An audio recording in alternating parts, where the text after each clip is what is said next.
So today I'm gonna do a review on the Ferro Concepts Slickster. I purchased this thing about 2 weeks ago. I was running a Banshee shellback tactical for my last deployment and decided that I needed to switch it up. I had so much other junk on it, and I don't need all that stuff now that I'm on the civilian side.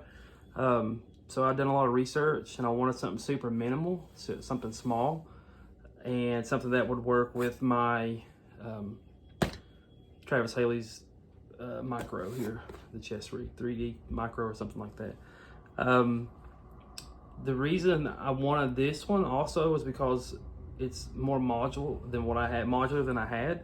I'm not a huge fan of the cummerbund, but you can switch that out for about $100.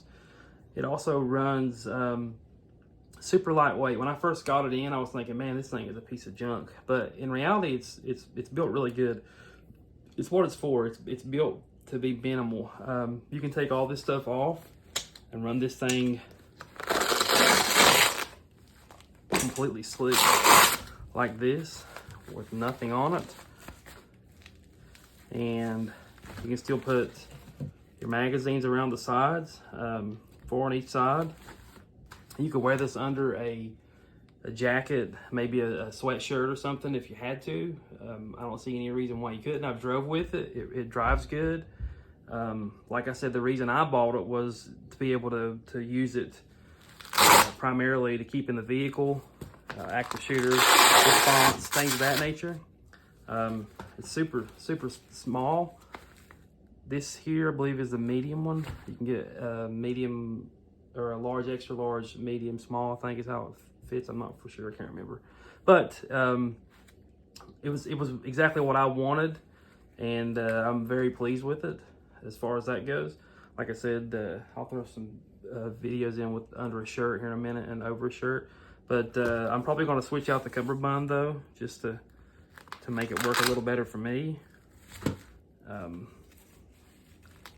That being said, and the reason I'll do that is I'm not a huge fan of just Velcroing this to that, because it's not enough in my opinion. If you just snap this, if it gets snagged on something, it'll still rip it open. But if you have those buckles on the bottom like I had on my other DC3, it ain't going anywhere once you attach it to the regular cummerbund. And like I said, I don't have to run a bunch of junk anymore because I'm on the civilian side now, and this is mainly just for personal protection, things of that nature. It's super thin, slim line. I was a little bit worried about the shoulder straps, but they sit really good on my shoulders. My shellback tactical that I had overseas, I had to buy pads for it because they were a little bit too thin for me and they were digging into my traps. But this thing here was so wide, and also I'm not carrying as much weight with this thing. So with these things being wider and thinner, it actually fits pretty good on my shoulders, but you can buy optional pads for those as well. The sizing on the back of it is pretty wild. You just literally, there's Velcro on the inside of this thing on both sides, and there's a little piece they send with you that's plastic that covers that hook and loop up, and you just slide it in here and measure it to fit. And then it works really smooth once you get your sizes right or whatever. And you can add stuff to the back of this. They make a module kit that can hook and loop and then zip on different packs. Like I said, you can change the cummerbunds. You can add their Ferro Concepts roll. I can't think what they call that for their medic kit. I'm still running the Haley strategic nutsack thing. I run it a pretty good lot on most of my newer stuff. It just sits in there, hook and loop, and then it hangs on like that. It's pretty good setup, in my opinion. Police officers, you know, if I was going to go this route, this would be something I would throw into my trunk to have for my active shooter response kit. Civilian side, same way. People can throw that in the car. You can wear this under a shirt. I have the soft armor in mine. The battle steel plate, soft armor. It's really good. All I need it for. But like I said, for the price point, I was very skeptical about it. It being, I think it was $180.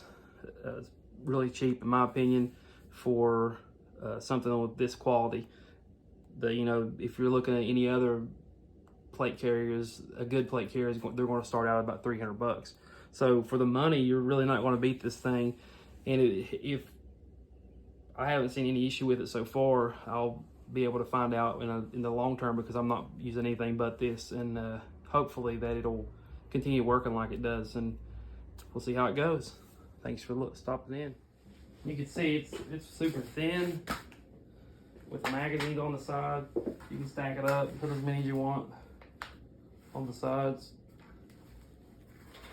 It's not going to be used for speed reloads or none of that crap, but you could wear this thing, and as long as you're doing undercover, you're good to go. Let me find a jacket and I want to throw on so you can see how it fits. Issue windbreaker.